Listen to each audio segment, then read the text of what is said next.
Boba and the other two supports. DC have second pick again. They decide they'll change it up by banning Omni and Abba.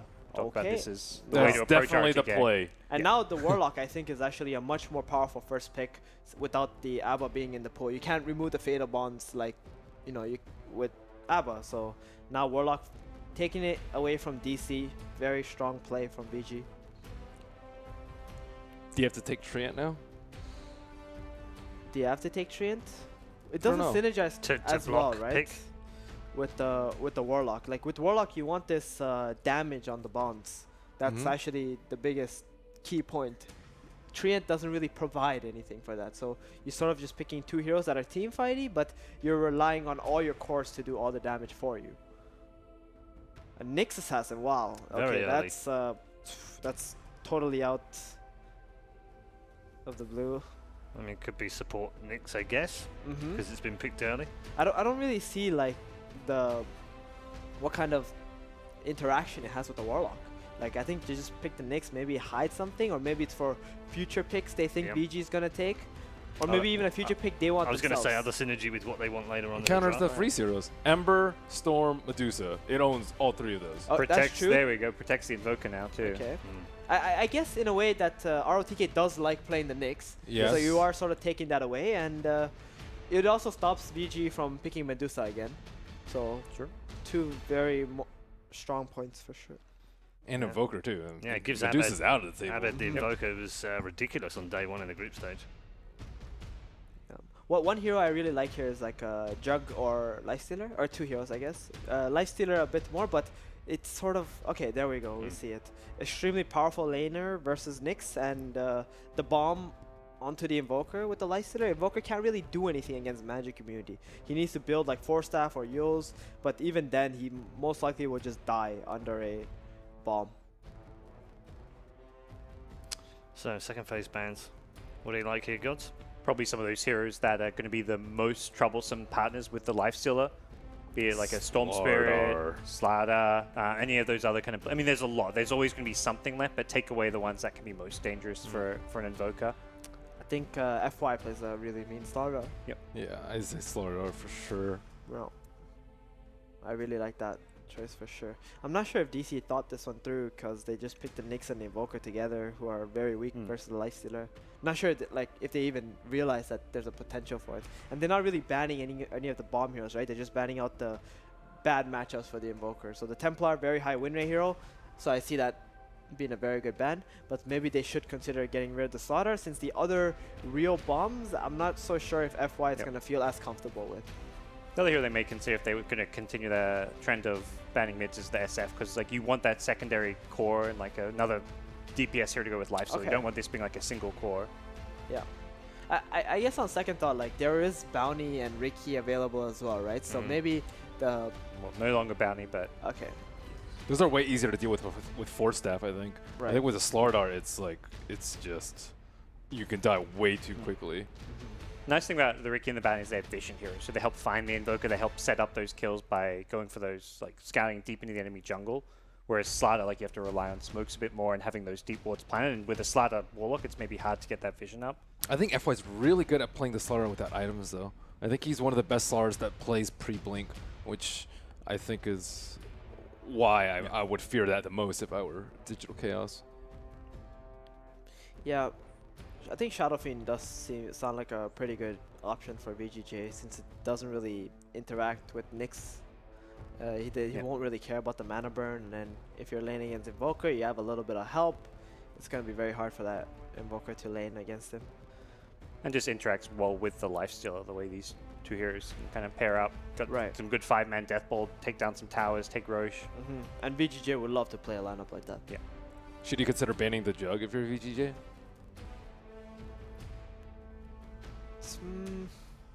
It is a rotation hero. Maybe Venge. Okay, Weaver. That was a good Couldn't they just wait? Don't care about the Weaver and just pick Slardar in response though? Doesn't Slardar Lifestealer crush that?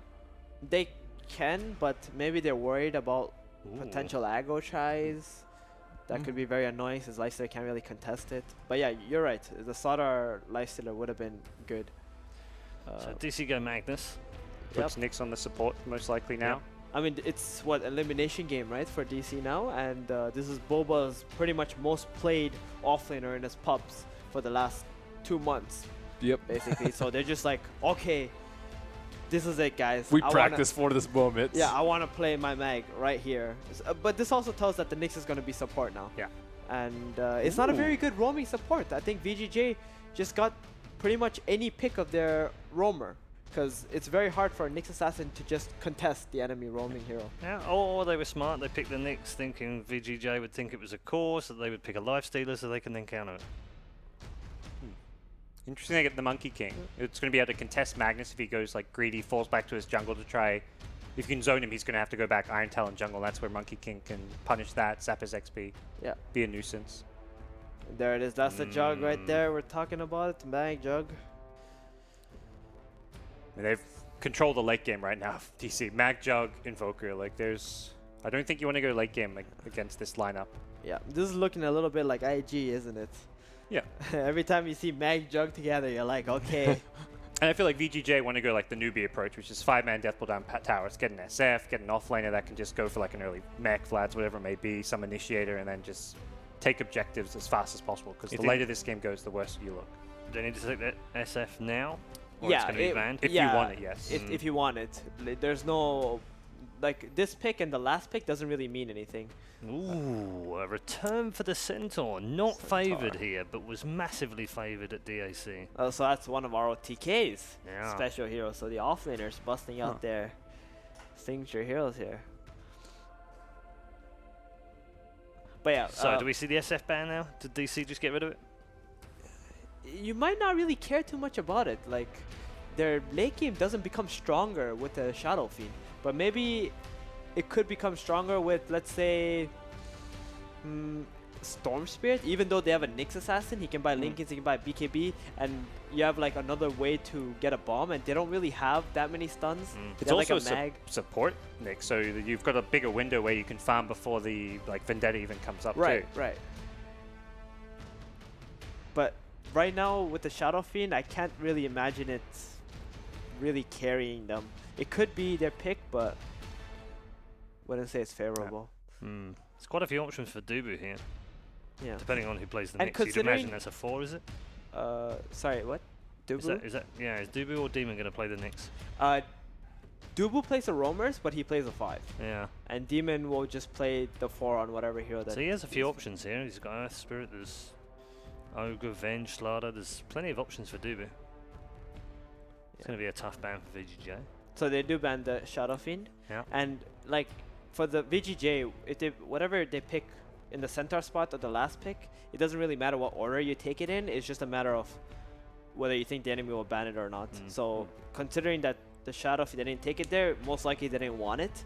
Since centaur is like not really a pick that is Or perhaps they didn't know what they wanted from it, because obviously there's something they want, but they didn't pick it. So. Sure, they could buy time, I guess. Okay, so they ban out the Crystal Maiden, which is interesting. Lina, okay. Huh. Right. And they pretty much had already decided that. That was an insta pick.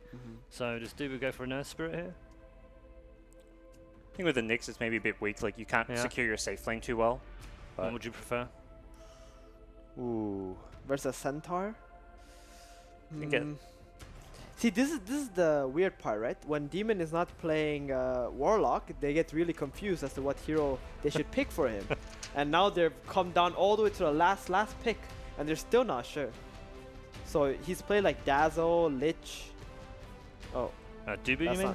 not. No, Demon. Demon, yeah. I don't So mind you the imagine Venge. Demon. Okay, there's Venge. Okay, Okay, yeah, I was going to say, so Demon plays the Nyx, Okay, so Demon will play the and next hero Dubu then. plays the Venge. Yeah. The Venge is just it's a good save. Help out your Invoker. Help out someone who gets caught by a bomb. It's a Solar Crest building hero. Like I think this is just a pretty safe pick. Amps up all the physical damage. Pretty stable, like 5-position support. Okay, predictions. You're 4 for 4 today, Mr. Chair number 4, which is usually cursed. Yeah. You're bucking the trend. I think DC have got something ready. With they're going for the safe standard heroes. They've got the Mag Jug, and I think DC's got a really good draft for game 2. On the verge of being eliminated, bring out the big guns. We've also all seen 3-game series, so there's a trend here. I'm gonna stick with it. That's true. It's gonna be a long day, Paul. Indeed. 3-game series. Yes, we're only halfway through the day or something. DC for gods. Ben? Don't tell me my record. please. Okay. I'm going with DC. I think they have more team fight this time, and they can actually fight 5-on-5 against VGJ past 30 minutes, which is definitely going to come to. All right. 2 for DC. I'm gonna go with VGJ. I think it's very hard for DC to maneuver in fights, whereas VGJ, they have Stampede, they have Monkey giving vision. You're going to go with VGJ? Yeah. Okay. Split decision from our judges here on the panel for our second game as we head into it. It's VGJ on the verge of making the quarterfinals, or can DC level things up? Let's head back to LD and Purge.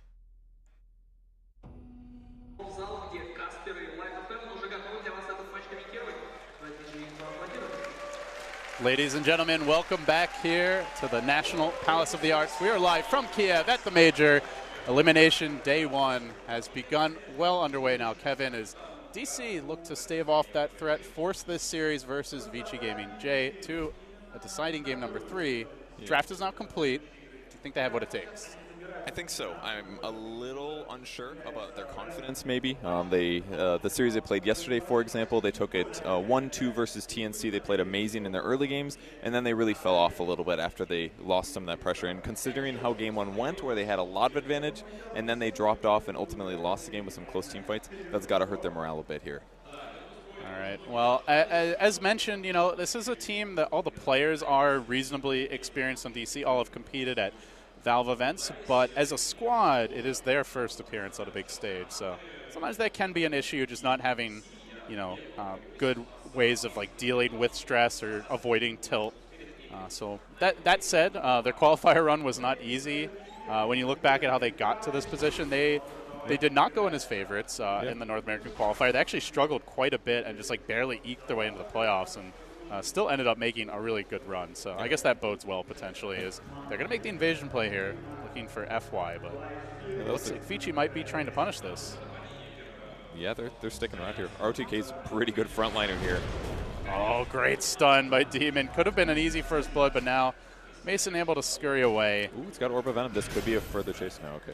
There's the Ven stun. FY still pursuing as he delivers one of the longest range melee attacks over C from Monkey King, but they do end up securing their jungle. So he did grab Jingu Mastery at level 1 here. This could change FY's game a bit, but it kind of looks like VGJ was planning to go aggro try here.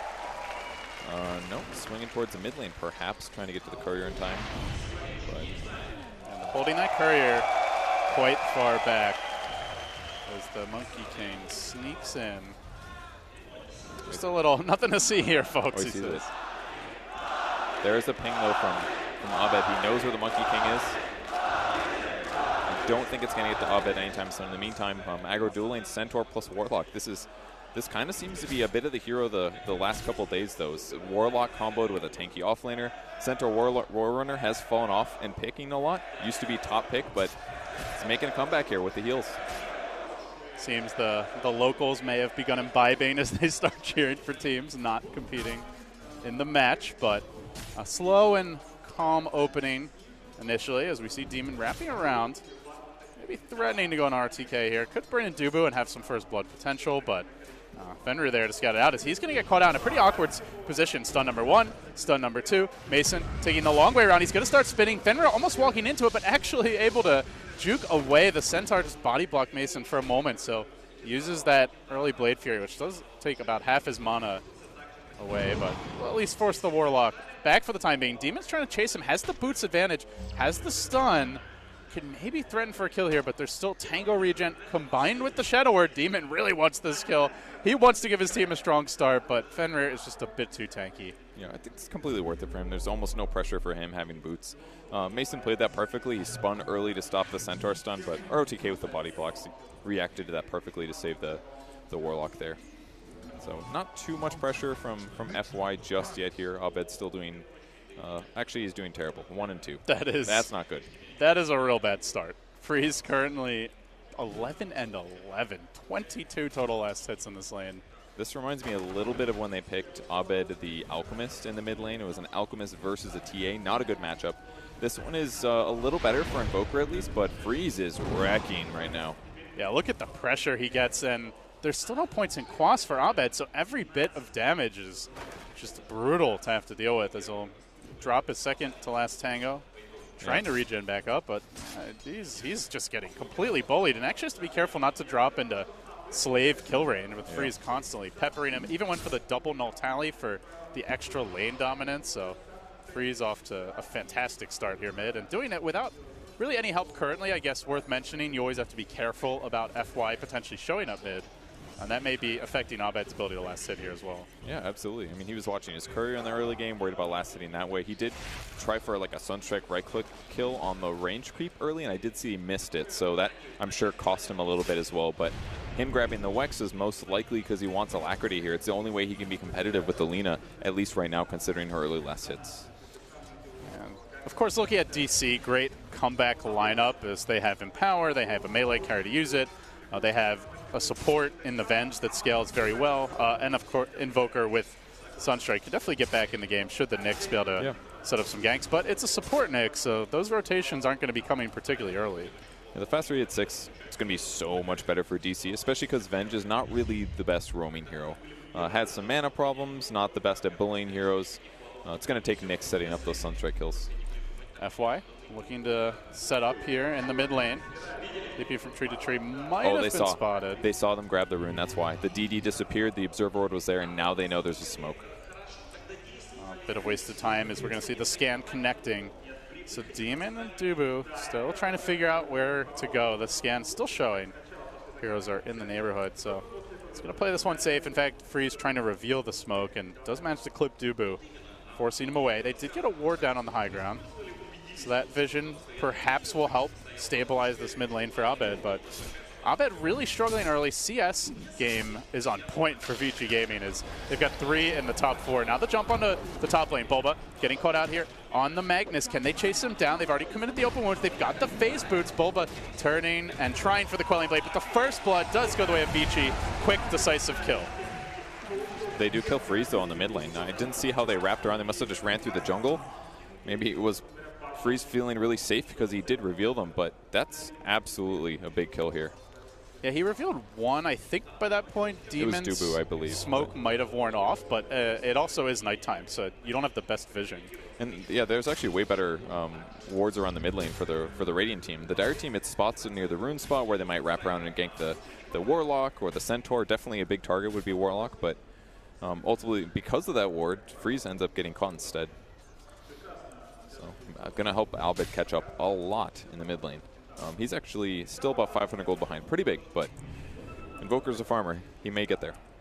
DC looking to set up here, and RTK going to walk right into it, but they continue to chase. They are going to get the Venge stun. Long-range lob from Dubu. Sunstrike, Blade Fury, and the stun from the Nyx. Is it enough for the kill? Mason secures it, as he was still spinning, able to dodge that Centaur stun with ease. So this is a much-needed kill for their team as Abed starts to crawl his way back into the game. I guess now with things a bit slowed down, though as I say that, Freeze moving in mid. He's only level 5. He's not really that close to the Laguna, so going to need some help if he wants to go for the skill. Yeah, it'd be a hard kill. It's a little unfortunate for him, but did you take a look at Jug? This is the least cosmetic items I've literally ever seen on a Juggernaut. It's like very, very important, right? It's got little bracer things, no Arcana. I mean, this is the legendary Mason, and he's just going classic Mason. He just doesn't care. Pre-Arcana era. Old school. New stuff. Demon's still hanging out around the mid lane, ready for setup here. But will they get the D-Ward? Ooh, he's going to get the Sentry too. That's huge, actually. Yeah, now to be fair, I guess it's not like the Nyx can really exploit the lack of a Sentry, as he's not close to Vendetta, but still a nice 2 for the price 1, and sure as their obs will be uncontested as FY lurks near the bottom lane, but Jug not a particularly easy kill. And Dubu sitting very far back here. So overall thoughts, Kevin, as we start to approach the tail end of the laning stage here. As I say that, they're going to make the move on Mason, but it's really not a killable target unless you get perfect chain stun, and even then I think it's still unlikely. I think they could get him pretty close with the double edge, as well as the extra 100 damage from Primal Spring. They would have gotten him kind of close, especially with some Orb of Venom hits. It's a good execution, but it doesn't work out. Does cost him a lot of mana though, so I mean ROTK's having a great lane. That part's pretty obvious here. It's almost hitting level 6 while kind of in dual lane experience. So I would say as a whole, VGJ is definitely winning the game right now. Yeah, and certainly the graphs reflected already up 1,500 gold with only the 1 kill advantage. So we are going to see Another aggressive DC ward. trying to claw their way back into it. RTK continue to leech and now does have access to Stampede, so makes it much harder to find those Sunstrike pickoffs for a hero who might get caught out of position, though needs the mana to activate it. They're going to give the mid lane to FY temporarily, as he's already hit 4 and change. Freeze coming back, does have the Laguna now. Might see a go on Abed sometime soon. So he'll start to work his way towards the Midas. Is catching up decently on the Invoker at 26 CS, but still not a great start overall.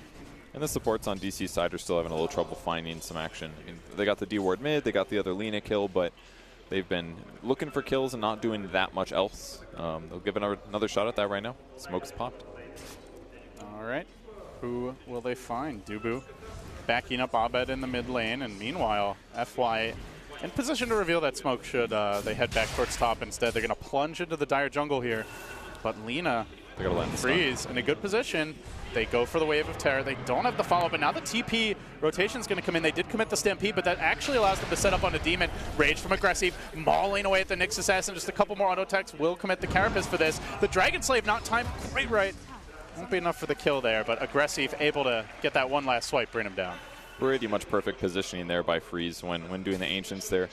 They go high ground almost instantly. Their smoke breaks, and those guys are not going to be as fast as Alina, who's got Fiery Soul, so very difficult for them to initiate and do the chain stun. But if they would have gotten the first stun off, absolutely kill possibility with the Sunstrike.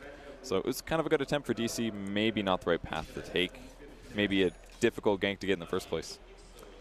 So DC, we are seeing Bulba go for the extra points in Empower, which has become like the de facto Magnus build as of late. Grabbed the Iron Talent earlier. It's going to be going for the Blink Dagger first. So I guess, Kevin, thoughts on how DC get their way back into this game? Is there something in particular they're waiting on? And if so, what is it? Yeah, I think the Blink is absolutely an aspect of that. A lot of times we do see Midases picked up on Magnuses, sometimes after Blink, sometimes before. So I think the Blink is a great way to start that. A lot of Magnuses have been really crucial for that. RP the good hero, skewer them to you, get the Omni Slash off. That's a kill on a tower usually. So I think that's what they're aiming for.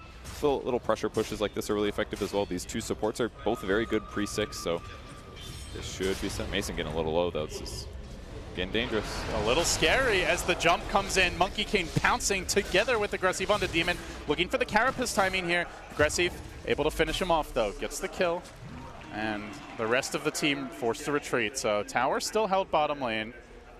All the while Abed is getting a little me time working towards the Midas. Pretty close at that. But still, in general, it does feel like VGJ Gaming are a lot more confident in their movements around the map. Yeah, all these Lifestealer rotations have been so effective. If it was any other hero, it would be difficult to kill the next assassin. But using Rage, stopping the Spike Carapace reflection, it's making Demon a target, which is good, but he's consistently getting killed because of it. So DC's making their opponents move, but it's not providing good trades for them. Here comes the Fenrir Hate Parade as 4 heroes make the move towards this top lane. They're going to drop a ward behind the tower. I'm not sure if we got a glimpse of Fenrir. I think he was already behind the trees, but reinforcements start to arrive. So see FY come in, already has the Wukong's command available. The Rock isn't quite ready yet, and he is going to get scouted by Dubu. So he's able to jump a little bit farther away. They begin to cut this wave. No sign of a full defense of this tower. Just Abed sitting mid, but as I say that, reinforcements coming in. RTK is going to be the first man in. Has the hood already. Omni Slash doesn't care about that. Sunstrike won't too much either. RTK able to just barely squirm away. Gets the heal and will end up retreating successfully. So pretty big commitment there. Not able to find the kill. Not able to quite find the tower as Freeze will deny it.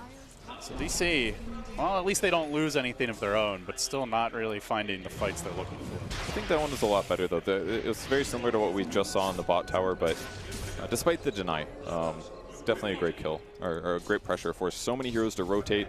They didn't lose anybody. The Monkey King ultimate was maybe the biggest loss there. It's 130 seconds now at level 1, and Boba was able to instantly skewer him outside of the range. So definitely a good advantage to have in the next couple engagements. And now, actually, RTK, he's the one that's sitting top, because it's kind of dangerous anyways for anyone else to sit up here. So there is some map pressure opened up. Basically, tower advantage is equal now, which I think kind of favors DC a lot, just because Abed can hit Ancients, doesn't have to worry about pressure towards him, And also the Jug with Empower. There's more jungle camps to cleave. So I think this is okay for DC right now. Not to mention, it opens up some windows for Demon to find ganks, and he is very close to Vendetta here, about to hit level 6. So definitely late, by all means. Toma Knowledge is purchasable, but he's opting not to bother. Going to hit 6 here, just 2-3 creeps maybe. Gotta get that Midas. Yeah. Even if it's 150 gold faster. I don't agree with that at all. I think the faster the 6, the better. I maybe should even bought this earlier than this. Hoping for a TP from an ally. He's asking, seeing if there's maybe an option They do a here, Sunstrike here as well. Might be able to find the kill just with that alone. FY goes splat. And with that, Demon gets that much closer to that Midas. A little bit of patience for that one, but all of a sudden the game changes. Huge threat for VGJ. All of their heroes except for maybe the Centaur. Got to be worried about this, especially Warlock. Monkey King's a big deal. Even Lina. Those are big threats until she gets her Yules. Tubu very close to getting picked off here as he dropped an Ops. Is going to be dewarded almost immediately, but was able to TP out before that Centaur Stomp came in. This is such a crucial time to have Observer Wards up as well, because it's right when all the ganks will come, all the pressure. Still got to keep an eye on Nyx, though, since he will be invis most of the time, but can't get those dewarded. Next steps here for the respective teams, Kevin. We are pretty close to a Magnus Blink. I believe Centaur Blink also not that far off, and Freeze about to get a Yules as we see Vici smoke up. Yeah, the Yules is huge for Freeze because it's going to stop any of those Sunstrike setups. That'll be a big deal, but VGJ's all their ultimates are ready. Dubu breaks the smoke, though. Demon comes in, could set up for a good stun here on multiple heroes, but actually he is going to get caught out. Sentry was dropped, but he just scurries a bit to the left, so no follow-up threat of killing the Nyx. With the D-Ward now, he can't even pressure forward, although maybe he'll get a spot on the Monkey King. He does have a Quelling Blade as well, so he could stun him if he's confident. RTK with the Stampede available as well. We're going to see Mason forced to TP away, and that just frees up this mid-tower. RTK beginning to tank it, has the 3 points in return to bring it down that much quicker, and FY covers the backside, so it's only Demon who can even stick around, but his Vendetta is about to wear off. Demon's about to get caught. They see him. And the stun onto the lifesteal, I should say, but now the pounce comes through. Monkey King moving forward. They get the stun. Good timing on the Carapace, but simply does not matter when a raged lifestealer is mauling you. So down he goes. All this right before Bulba is able to grab his blink. Is now online, but with that tower falling, a lot of room for VG Gaming J to roam in the upcoming 5 to 10 minutes. And we haven't even really seen like a lifestealer bomb yet. Just going to continue being a threat now, especially with the blink on the Centaur. So DC is going to move together a bit. They'll respawn the next TPM on in. He's got his ulti as well, so he'll get there fast, but they got to start winning fights soon because I feel like VGJ's pressuring towers and controlling the map a whole lot better. Kind of a reversal of Game 1 where it was early VGJ playing very passively. As Dubu going to get caught out here on the top lane. Quick jump into a Centaur Stomp. The follow-ups there from Aggressive. Another kill for this very active squad. Bottom, though. You're going to see a Sunstrike, though, and Abed with Demon continue to be the tandem getting things done for DC. So we'll find that kill on the south side. That'll make up for things a little bit, but you know, if Demon wasn't dead, it wouldn't have been Dubu getting initiated on. It would have been Demon scouting to spot the Centaur. So their push getting completely shut down there was another reaction of Demon's mistake on the mid lane. So things are adding up pretty quick, and they got to keep pressuring. But it's so hard for them right now.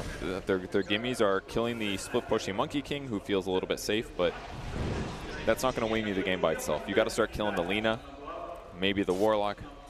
You can maybe pray for a lifestealer kill too, but good luck on that one. Yeah, unless if they commit like RP or swap into Omni and there's nothing to infest, maybe, but it's, like you said, good luck. You need things to really combine just right to find that opportunity. Still a little surprised they did go for Magnus, though. It's a hero that they barely touched during the group stage, actually. I remember Conrad even remarked at one point that it was a hero they just ignored, always playing like Legion Commander, different offlane heroes for Bulba instead. And compared to other mags, we haven't seen an RP kill yet. And almost every other mag player I've seen has been getting RP kills from the moment he hit 6. Still nothing from him. And they definitely have like the setup for it and the follow-up with the vent swap to initiate now online. As Demon's going to get caught out here at the North River. Stampede coming through, does manage the Carapace, gets the 2-hero stun into the Roche pit, trying to TP away, going for the suicide instead. Yeah, Roche will take him down, so a nice save by Demon. Ends up falling, but doesn't end up giving up the kill. Yeah, 30 seconds dead. Stampede's on cooldown for 74. It was all right, considering. Could have been another death here. Monkey King's just been doing such a good job getting vision, though. Great aggressive wards, kind of weird spots, spotting where the heroes are, whether or not they're sitting behind the Juggernaut. It's put him in a good spot, and it's maybe one of the rare times we don't see a Jug way ahead of his opponents due to Empower. It's farming well, though. It's getting pretty close to Lifestealer, considering no Midas. Yeah, Lifestealer have been doing a little bit more through the actual combat against enemy heroes. They're going to start to clear an Ancient stack here. Freeze coming in for the assist. And Ancient's now down, wondering when Vici goes for that next round of aggression. I mean, they might as well do it soon, right? Lifestealer looks so farmed compared to Juggernaut. Juggernaut's probably, yeah, he's just about at Manta. Empower will make up for a lot of this disadvantage, but the Sange, Midas, Armlet, Lifestealer's going to kill all these heroes really fast. None of them really have that much armor. In fact, like Invoker, for example, this guy's going to get shredded by a Lifestealer if he finds him. Yeah, he's got eggs, though. And, you know, speaking of the need to get aggressive here, Abed has quietly gotten himself back into relevance and finds himself with an Ags complete, third in net worth as VGJ Gaming make their move. They've got the initiation potential here from RTK. Who's he going to get? He gets caught by the Wave of Terror. He runs right into a Tornado. Good reaction play by Abed. Oh, now the RP. That's on two, but the counter play comes through from Fenrir, dropping the rock, blocking Bulba in place. Now forced to turn tail and run. They'll lose Dubu. Can they get out cleanly from there? Mason has the Omni, eats the Laguna, does go down. Tasered from behind as Freeze halts him in his tracks. Now the Sunstrike on top of where his corpse is about to lie. Abed gets put 6 feet under by Aggressive. 3 down in the end. He got the 2-hero RP, but the Warlock ult was the trump card. Yeah, I don't think he had anything like Meteor ready. If it was, it would have been amazing. Either way, Tornado reaction, the Wave of Terror to interrupt the Blink for Centaur, it made the fight so much better for DC, but the Golem did just enough to disable their ability to continue pressuring. And the RP really was kind of just felt life-saving, not so much it's time to fight. So DC doesn't get what they want out of that one, losing 3 heroes and the important Invoker. That's not good. I believe the 2 heroes they caught in the RP were what, the Lifestealer and the Centaur. So like it's not like these are easy kills by any means. Like Lifestealer's with Armlet over 2k HP, lots of armor. RTK has the hood, so you know, hard's RP into what is kind of the question. And it's perfect for Lina as well. He does not want to get engaged on. Maybe another Monkey King kill. FY putting on his Nikes, going for the juke into the trees, and then no. Demon says, "You're dead." Good stun. Follow-ups there. Another Monkey King death, but it really does feel, Kevin, like a space created overall kind of game for the Monkey King. Yeah, he's died a couple of times, but the team's farming freely.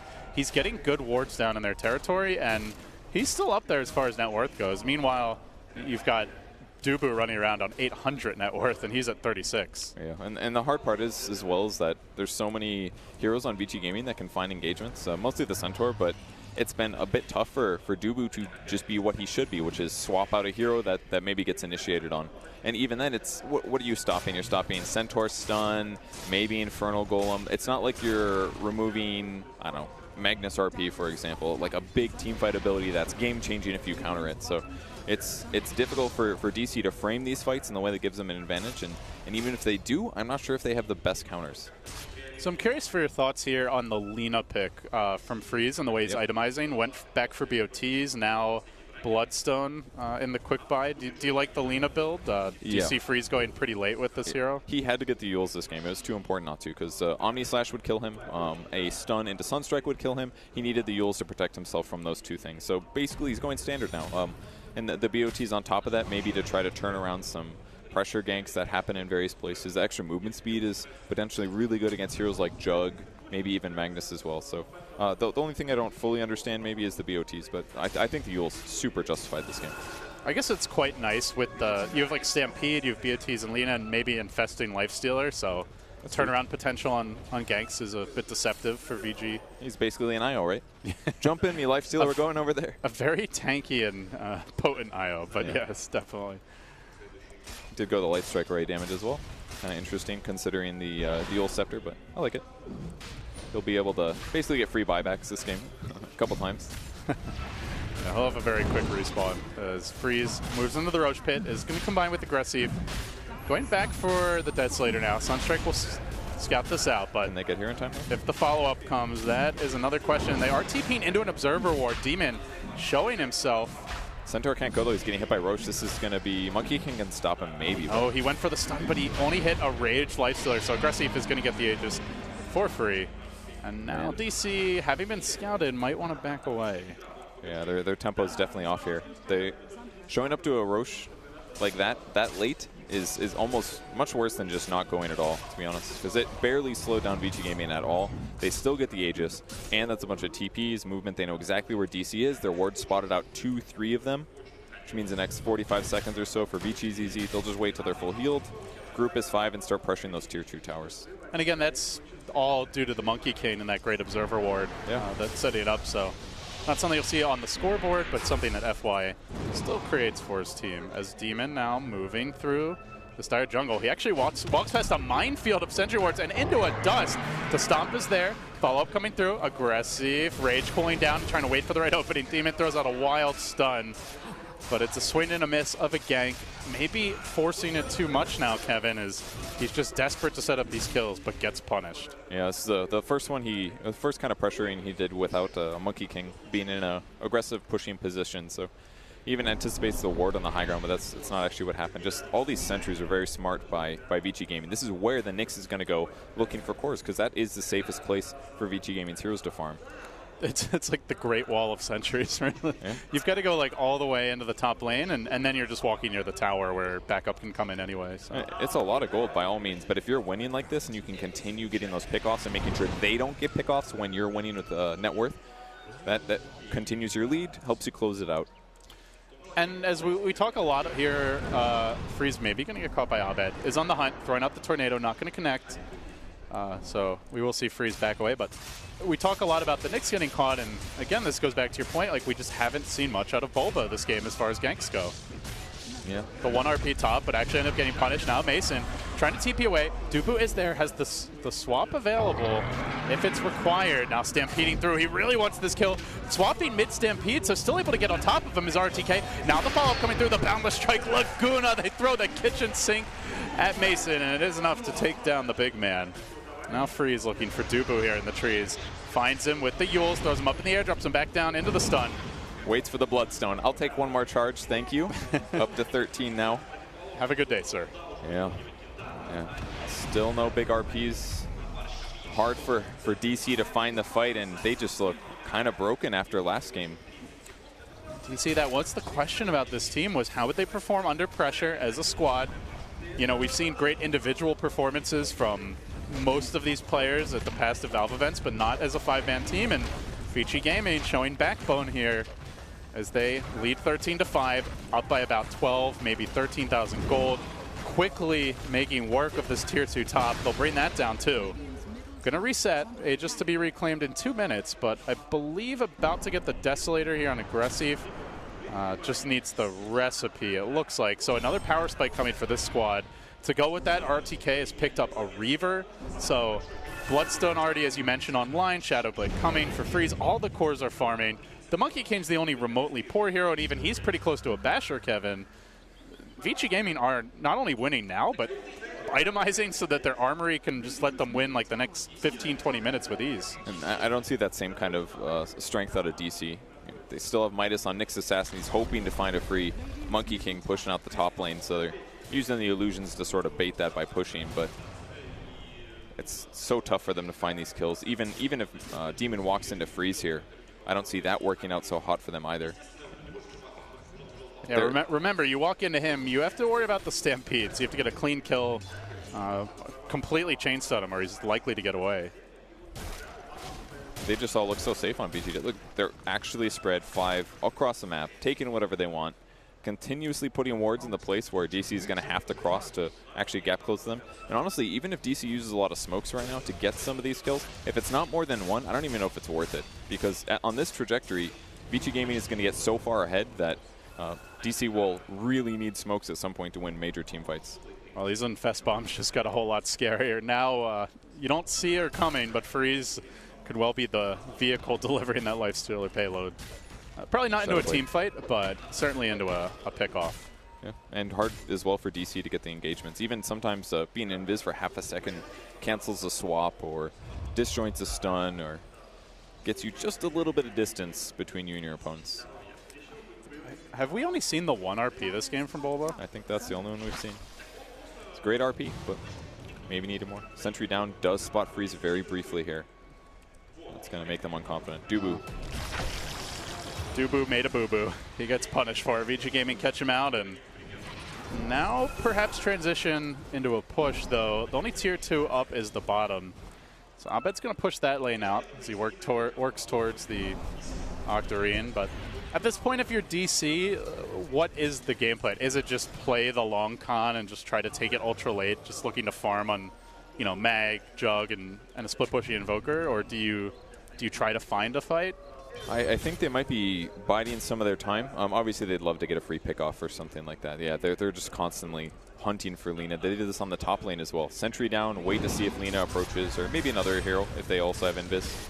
Try to get that kill. And with that, they could actually control the map a bit. But if Lina doesn't actually walk into one of those, and she may soon, wait until Roche. Take another fight then. Try to take the Aegis. Use that for advantage. Now they did see Freeze here as he scoots right past an Observer Ward. Demon is going to commit for this, but remember, there is Stampede ready. And he's safely tucked behind the tower. In fact, the rotation's coming. FY will grab an Invis rune. They want to pounce on Freeze. It could end up being a trap. They're going to get the stun. Follow-ups there. Meatball gets dropped. They get the kill quick, and now they need to get out just as quick. Aggressive coming in. Not able to finish him off in time. They do scatter, retreat successfully, but Abed getting clipped on the way out. FY there, leaping forward, getting the balance strike. It is a good tornado. What a tornado. Will he be able to get out? He will! Sick play by Abed. Makes it back towards safety, so both of DC escape, and they waste some much-needed VG time. I don't know if I've ever seen a tornado TP on 3 heroes. That was incredible. Under pressure, a potential elimination game, and a youngster, to put it mildly. Abed, still not at the age of majority, but he was cool as a cucumber there. And that kill alone gave them a big gold advantage. At least helps make up some of the stuff that VG Gaming has been attaining this whole game. Helping Demon, he's got his Blink Dagger now. A very hopeful queue up of the Ags on him. But VG Gaming pushing the bot lane out. They'll probably take this tier 2 tower. Then it's about Roche time. And then the game changes again. That'll be the next place the fight happens. But with the ward advantage that VG Gaming currently has and far more towers nearby, might be hard for DC to take it. But if they can, they could turn this game around. All they need is a big team fight win, maybe a couple more crucial ganks. They're going to spot the Lina again. Maybe they can play around this. Freeze does have the Yule Scepter, so they kind of need to stun him into the Omni. Time it properly, and they do just that. DC striking again. Some clutch kills here when they desperately need them. These little traps are paying off, and I almost wonder, like, do we have to see a gem commitment from VG, or either that, or do we just see Lina no longer going for those solo ganks? Yeah, I mean, those 2 deaths in a row really changed the tempo a lot. DC's got to feel more confident. In fact, 5 Bloodstone charges on Lina. She's still dead for 30 seconds when she goes down. And Invoker's at the same net worth now. He's almost got his Octarine. Tornadoes all over the place. Well, considering how many he hit with that one, where he was completely under pressure, Abed gonna lob out a Sunstrike here. It's a heat-seeking tornado. I think that actually works like that anyways. Maybe. In Abed's hands, it certainly does. Yeah, and very close now to the Octarine. Only about 40 gold away, so they're going to make their move on top. Demon getting caught out here, blinking away, going for the TP out. Don't tell me Demon gets out too. No, stomp from RTK. Again, pretty close to escaping, but this time he will fall. That was super well done there. Very almost made it. Does force VG Gaming to go from their very defensive farm neutral creeps posture to kill me, but in the meantime, the Waves are actually in a really good spot. It's been a while since DC felt like they had some space on the map, but they're all out on the map, farming, getting last hits, trying to catch up. Basher for Jug is his next item. That could be huge, actually, especially against heroes like Lina. I mean, he's had a lot of backup to get the kills in the last engagement, but if he can also get a lucky bash off at the crucial time to prevent the Yules, it could matter against a lot of these heroes. Same as Lifestealer. So it's a way to control him if he actually uses Rage. If you can hit him, if you can damage him without dying.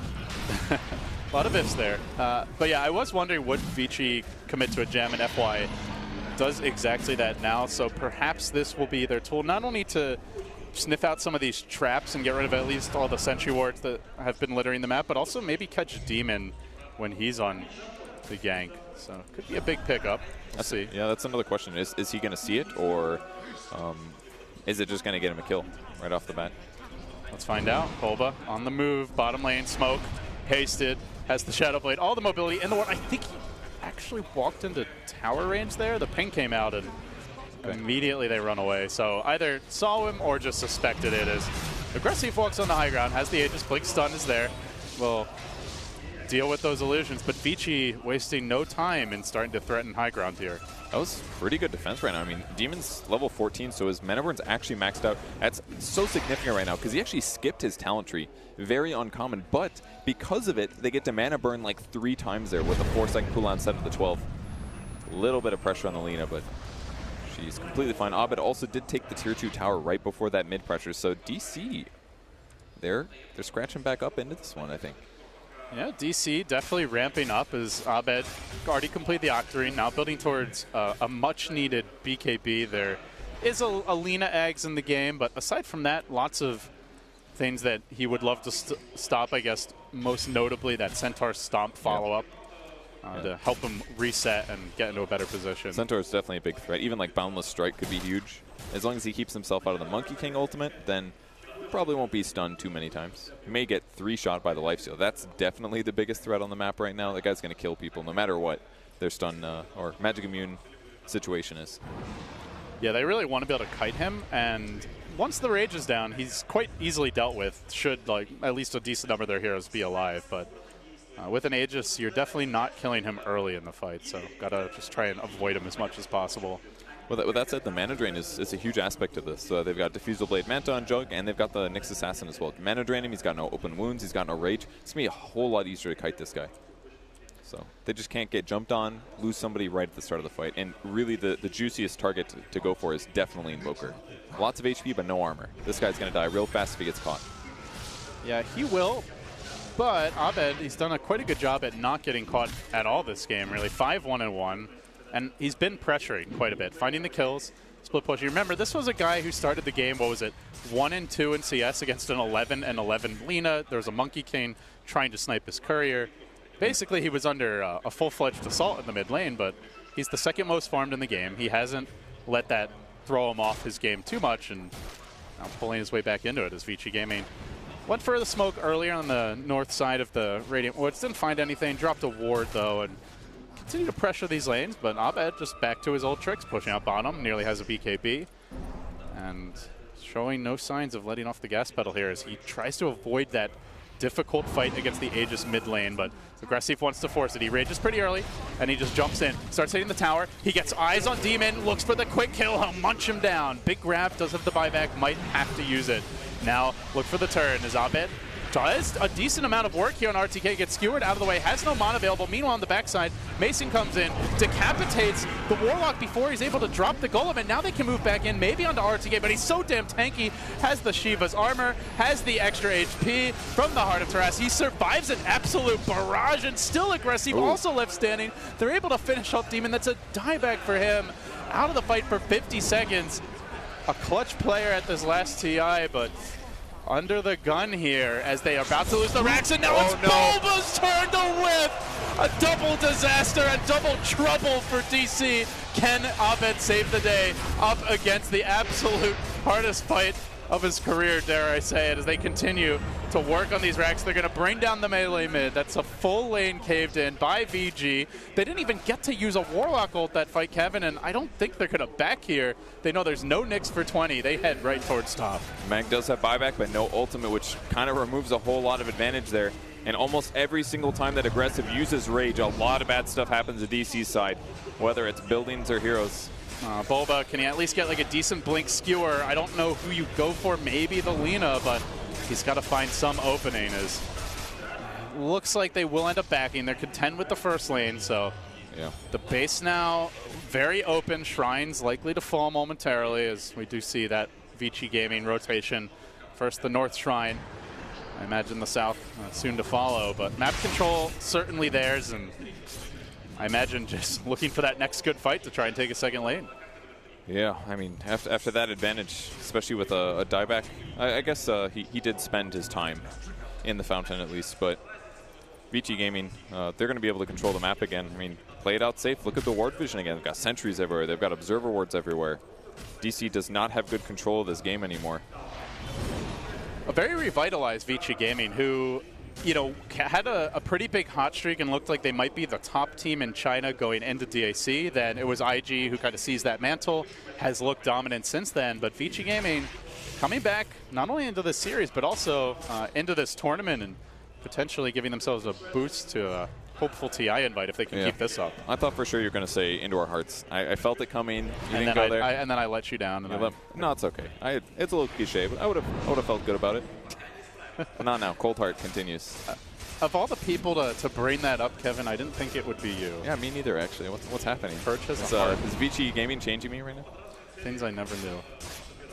So controlling the map again, pushing the lanes out, making sure they, even if they don't have wards in the right spot, their creeps will give the vision for them. And DC looking to do some baits here. Please, Gankar Invoker. This is a guy that's been he has been solo pushing a lot, but I don't think VGJ Gaming care about the Invoker right now. They just kind of want to push in these lanes, find maybe the next, just wait for the next Roche if they want to. Yeah, I think VGJ Gaming is definitely going to play it safe like this. I mean, with all the tier 3s gone, they still have to get the bot shrine, of course, but control the map. Do the easy thing, wait for the pickoffs. It keeps happening. A lot of times it's been Demon 0-9-6 this game. Having a rough one. He set up a lot of kills as well. Never gets the last hit, though. Abed always takes it, that jerk. They are wrapping around, though. He's a nice kid. Don't say that, Kevin. Flanking DC. Down to the bottom lane.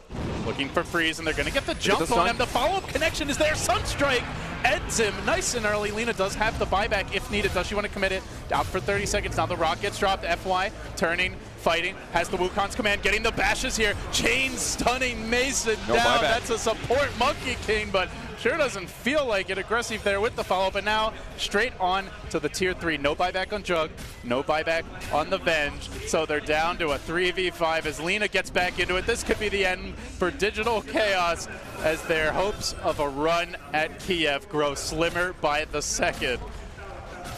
Bot Rax is going to fall here. But with Jug 250 gold only off from his buyback, it guarantees the Rax falls almost instantly. They did pick up the Abyssal, which was super crucial to guarantee the Lina kill, but with no good follow-up, no good Omni Slash, the rest of VGJ Gaming just sat back. They said, fine, kill him. We'll wait till we're ready to get you. Meanwhile, there's a 4,000 HP Centaur just running roughshod over their base. A Bulwark in the front line. They throw the Sunstrike. They throw everything at him. He doesn't care. He survives, lives to tell another tale. Demon. Aggressive now, just munching on Demon. Another death for him. The long range taser from Freeze. That's it. It looks like salt in the wound. And a final finishing blow as VGJ Gaming KO Digital Chaos, knocked them out of the Kiev Major and advance themselves into the top 8. VGJ Gaming, definitely one of the teams that had a hard road in the group stage, only going 2-2, but they looked real good in this match, considering that DC looked like the impressive team during the groups. A lot of expectations for them to at least win their first match, but they fell short. It looked so good during game 1, big advantage. It was the reverse this game. Lots of lane disadvantages. They didn't find enough ganks in the early game. And then when they got in the late game period, they never got RPs. They never found openings. Just, they couldn't find that much to happen this game.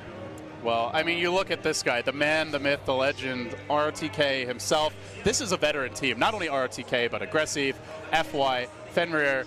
Really, the only newcomer is Freeze, so you have that major veteran core. Like, that gives you a lot of confidence in these high-pressure situations. To stay calm, you know, bring the enthusiasm and the energy, but not choke, not make careless mistakes. And honestly, they looked like a well-oiled machine here down the stretch, Kevin. That was absolutely another aspect of what it seemed like DC did in the last game. They went for heroes that they weren't super comfortable with, perhaps, heroes that they hadn't typically drafted, and they definitely underperformed a little bit in this match. I think everybody was expecting a little bit more out of them. All right, well, DC, they get sent packing. VGJ Gaming J advance now into the top 8. They will be fighting on day 3. And with that, we'll wrap it up. Get ready for our 4th and final match of the opening day here at the Kiev Major. It's back to Paul and the boys of the panel. Thanks very much, Elder. Yes, congratulations to VGJ. They become the second Chinese team through to the quarterfinals at the expense of DC, and they do it for the first time today in 2-0. Let's wrap things up with our panel. Gods, we'll start with you. Pretty good display in the end by VGJ, coming through that second game that looked much easier than the first one. Yeah, there was maybe felt less assured in the mid game, but their early game was heavily dominated. They won the lanes. It just felt like DC couldn't get much done with this kind of awkward support duo, the Nyx with the Venge. Their only real hopes was mid-game, like getting some Nyx ganks happening with the Sunstrikes. Like, Abed was involved in like all the kills for the team almost. And I mean, it kind of came down to this Abed versus the World Snare in the late game. Bulbous couldn't really find any openings to get RPs off because they lost complete control of the map as well, and just great execution from VGJ. Yeah, disappointing way to go out, Ben, after what looked like a promising group stage. I think DC were one of the teams that like peaked in the group stage and then has been playing relatively consistently since then. Whereas VGJ, where was this VGJ during the group stage and during DAC? The only two teams they beat during the group stage were IG Vitality and Mouse, both bottom bottom seeds. And DAC was not impressive by any stretch. But yeah, this series, I think they played and drafted amazingly well. They played together as a team and made it look easy. Yeah, disappointing for DC. Obviously, you played these guys obviously in the North American qualifier. They came through a very strong qualifier in that region as well. And then they come here and they knock Newbie 2-0, Liquid 2-1 in the group stage, and then can't get through a team which finished 10th in the groups. Yeah, well, some dreams crushed on DC side. The biggest thing is when they play TNC and they sort of like started losing their identity slowly, and maybe they started like blaming some aspects that weren't really needed to be fixed. They just like lost track of who they actually are. Yeah. Like if I can sit here and tell you that no, these heroes don't fit them and these heroes don't fit them, then there's definitely something going wrong. Because when I watched them play Newbie and when I watched them play Liquid, I saw the strength. Even when the first game they played against TNC, you saw the power of DC. But in this series, I think not. And as for VGJ, like I personally believe that DC just sort of gave them the win.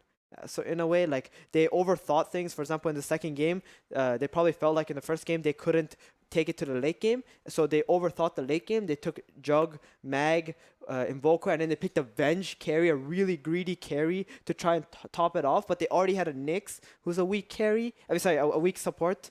So they have two extremely weak supports to try and benefit these late game carries, and they couldn't really have anyone to make space for each other. So this is what we talked about, how they can't really maneuver. There's no one to give them vision. There's no one to like try and make any plays, while VGJ are just playing their natural game, just drafted well and came out ahead. Okay, we're going to get some more from all three of you in just a moment. We do have another member of our broadcast team waiting in the wings. He's by the Weatherman station. He's going to give us a couple of clips from the previous series. This is Owie. Thanks, Paul. And if there's something that can be said with 100% certainty about Dota, is that carry players love farm. So in this clip, what happens is that Medusa TP's top lane, and I just want to show how a team like DC manages to punish this play. So Medusa sees these 3 range sheets top. She was previously farming Ancients, and she just TPs here. It's just such a small move, and I think it's cool how such a small move can lead to such a big punish by DC. So I'm just going to skip about 10 seconds ahead here. And we see as the heroes on Team DC start to respawn, they're already starting to move bottom. I'm going to enlarge the minimap so we can just check out all their movements. All the arrows, they're pointing towards bottom. They know that Medusa has TP to top lane. This half of the map on the bottom side is now theirs. Ember respawns, he TPs bottom. They all know that this is their area to control. So this is something that Boba is actually really good at. He'll know that this TP is something that he can use to get an advantage. The enemy team made a small mistake, he's going to punish them. So VGJ actually start this fight extremely well. They take out the Warlock, they stun him, the Venge uses his newly acquired Lothars, they get the Phoenix take down. This fight's looking great for them. But DC knows something, a piece of information that's very crucial to their fight. They know that the top net worth team fighter on the enemy team cannot come to the fight. This Medusa has already used her TP. Something that people used to do, they would take timers for Enigma Black Hole cooldowns, or take timers for Tide Ravages. But in my opinion, in the early mid-game, the most important timer is actually your teleport scroll. And we see here, DC, they've lost their Warlock, but they reset the fight again. They bring their heroes up this way, they retreat with the Ember Spectre, the Monkey King goes up here, and he actually ends up looping around so he can cut off the Venge. And this is just such great play, because they know, no matter what, Medusa cannot join this fight. And we'll see how it goes here, We get Aggressives coming up. This is with Aegis, so this is a huge fight for them. Venge gets stunned, he gets sprouted, Bulba TP's in, and they kill off Aggressive's Aegis. Mason comes down here, he zones out all the enemy heroes, and all of a sudden, we have such a great fight for DC. I think the cool thing about Dota is just these small sort of things like, you use a TP top, you don't think it's anything, but at a professional level, the players are just so able to punish these big mistakes, and that's just one of the things that makes Dota so beautiful. Couldn't agree more. Beautiful Doto is what we like. Thank you very much, Owie. He'll be back, of course, tomorrow with more. We've also got Team finishing off the evening as well at the Weatherman Station. Plenty more to come tonight. I know it's late for you. Thank you very much for staying with us. It's been a very long day, but it's still got one more series to come, of course. Virtus Pro, one of the top seeds, going in action against IG Vitality in our fourth and final series. Before we get there, however, we do have an interview ready. Shiva is in Kiev right now, ready to talk to Aggressive, so let's go there right now. Thank you, Paul, here with VGJ Aggressive and Translator Jack. Hello, congratulations, first of all. 恭喜。谢谢。 Now, in this first game, you were dealing with a very scary tricore from your opponent team, and it seems a really tricky position to be in. How did you deal with that high-pressure situation in team communication? 就是第一把比赛中，你们面对一个比较难打的一个逆风劣势的局势，就是对面有个3核，然后你们好像一开始就是落后于他们，然后你们是在沟通方面怎么去调整一下，然后怎么面对这样的压力和这样的情况？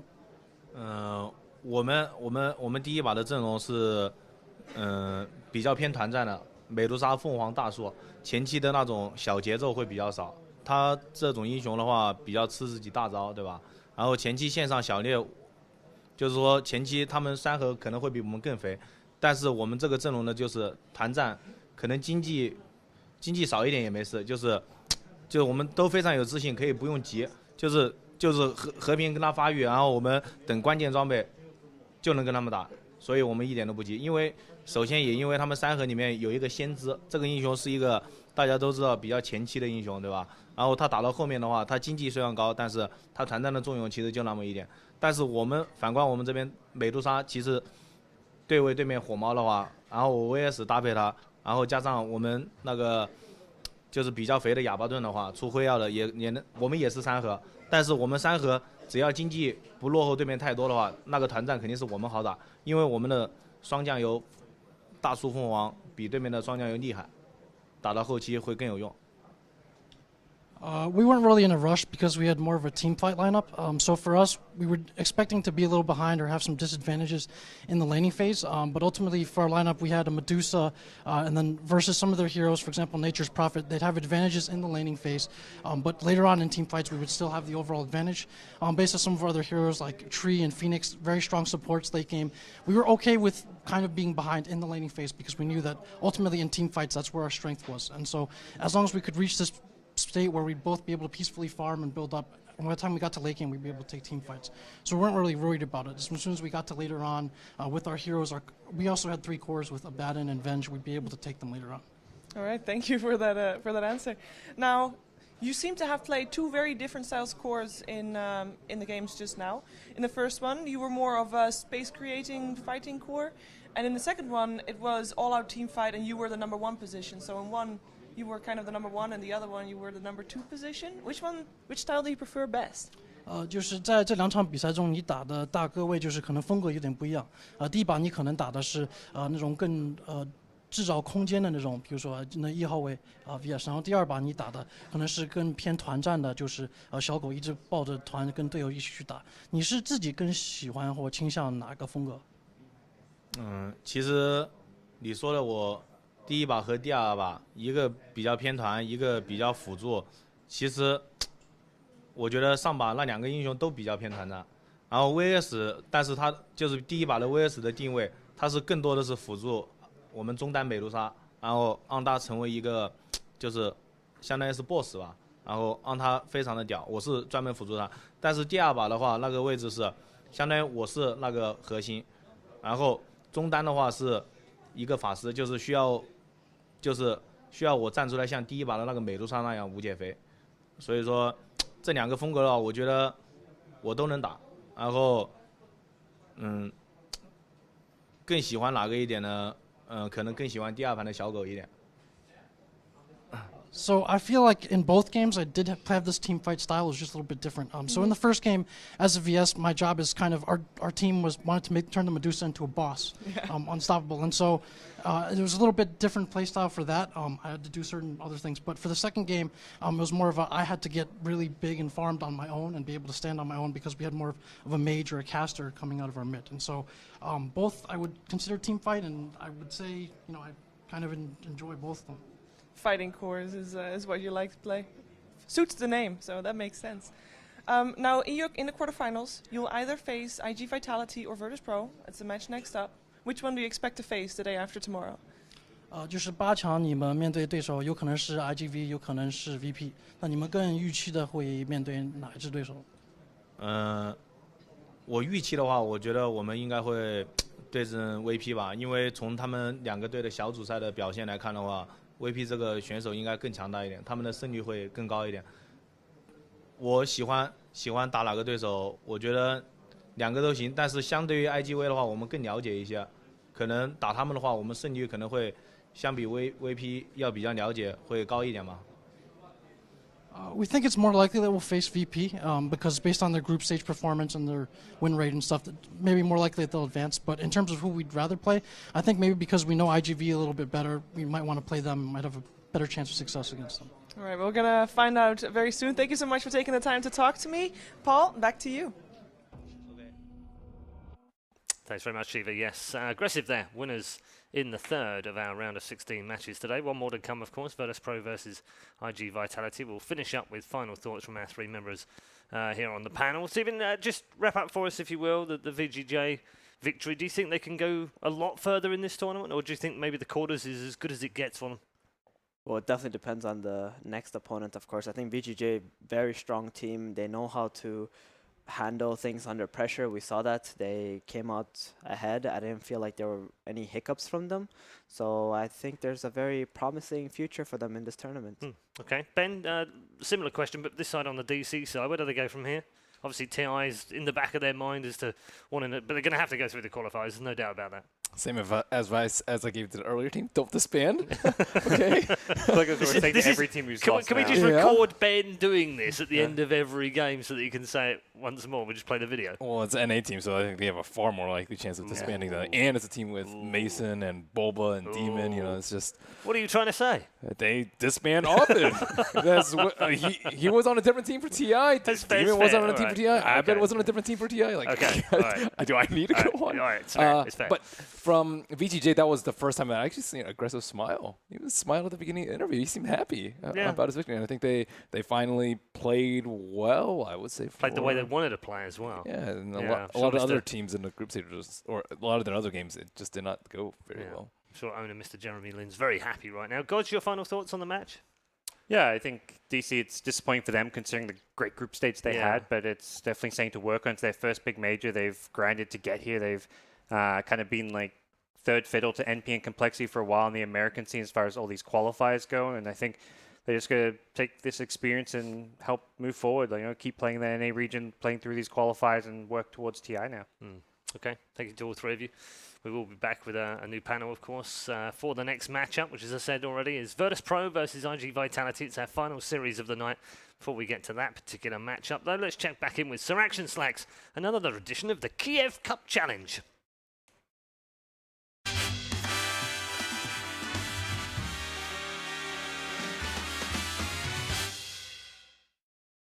Teamwork can make or break a team, especially in Dota.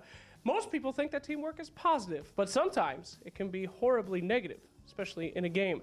To test teamwork, I've brought the best two teams I could think of with teamwork, team skills, and teams works. We've got Faceless and VGJ. Gentlemen, the game is simple. We call it Kiev Cups. You have to stack the cups as best as you can using only the string and the rubber bands. You cannot touch the cups with your hands. You must rely on each other. And only through each other can you receive victory. Do you have what it takes? Is your teamwork stronger than Faceless? No. Okay, great. Very positive. Thank you. Are you going to win this, Jabs? Is this you guys? Not Jabs. What? Just kidding. Are you ready? Easy. We do this every day, it's common stuff. You do this every day? At home, yeah. Practice teamwork, Why do you think we're looking so confident? Yes. Very confident. Gentlemen, to your key of cups. Please go. The time is now. Get ready. Grab your strings, and I'll tell you when to begin. One sec. Wait. Take your time. Turn. Okay, ready. 3, 2, 1. Let's go. Key of cups, go! Go! Stack! Good. Oh my God. VGJ is going right in there. Good stuff. Faceless have. Oh no, that's the worst thing you can do is have the side cup. That cup is certainly lost. Here we go. Nice stack. Oh. Very good. Very good teamwork right here. Oh my God. There we go. Touch number. VGJ, nice stack there. A little bit behind. Wait, this one isn't. There's another line. Ah! Wait, up. This one, up. Uh-oh. They got one more cup on VGJ. You guys gotta hurry. You guys have gotta hurry. Go. Jabs, you careful. Release. Wait, release. No. Ah! Push your first. You do. Release. Wait, no. Yeah. Okay. Oh. Round one. Round one goes to VGJ. How are they so fast? Easy. Round one, VGJ.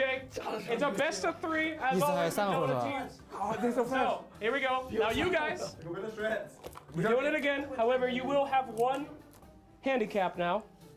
You have the side cup. You must use the side cup, all right? Okay. Round 2. Gentlemen, 3, 2, Pull those away first. 1. Key of cups, go! Okay. Very good. Oh, moving him away. That's nice. There we go. Oh. Very That close. one needs to go before. The side cup is hard. It's broken many teams. The side cup has destroyed many lives. Oh, yes, Faceless. Take. Wait. Put down first. Straight. Oh, yes, one more. Faceless has one more. VGJ has conquered the side cup. Down. Good. Let's go. All right. The tiebreaker, round 3, even on everybody. This is it. Gentlemen, now you both have side cups. Triangle. The most difficult thing, you must use the side cup. Easy. Are you ready? 3, 2, 1, key of cups, go! This one first. All right, side cup is difficult. Wow, the instant. Nice. On the edge, Ken. The insta flip from VGJ, they're doing it. Go, baby, go. There we go. Surgical. Oh, surgical stuff from VGJ. I'm liking it. Next one. Ooh, oh, no touching. Oh, they gotta hurry. The cups are coming apart. Faceless. VGJ, I'm so sorry. The comeback. Nuts, my boy. You said it was easy. You said this was normal stuff. Normal stuff, everyday stuff, yeah? Nuts, well done. Jabs, MVP, who was it? Oh, I think it's me. Great. I agree. Yeah, good confidence. Guys, first round, round 1, you had it. Are we gonna see teamwork like this though in the actual tournament? I mean, you guys had it right out the gate, man. Are you good? How to say? I think they are 那个叫什么作弊？啊，yeah. Oh, cheating! You think they're cheating? All right, well, that's good. I'm gonna take that. All right. Well, we have seen teams come together. We've seen teams break. The Key of Cups, the hardest challenge we could ever think of. Thank you guys for playing, and we will see you at the actual Key of Major. Thank you.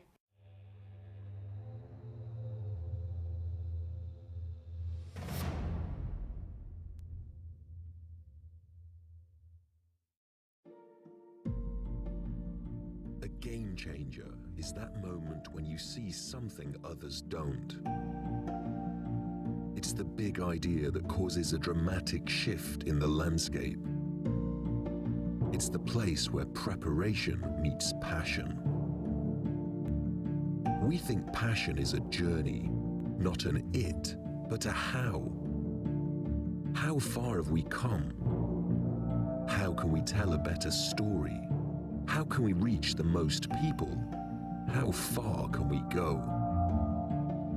The game changes us, and we, in turn, change it. We wouldn't have it any other way. Are you part of this journey? PGL, Innovation, Passion, Esports.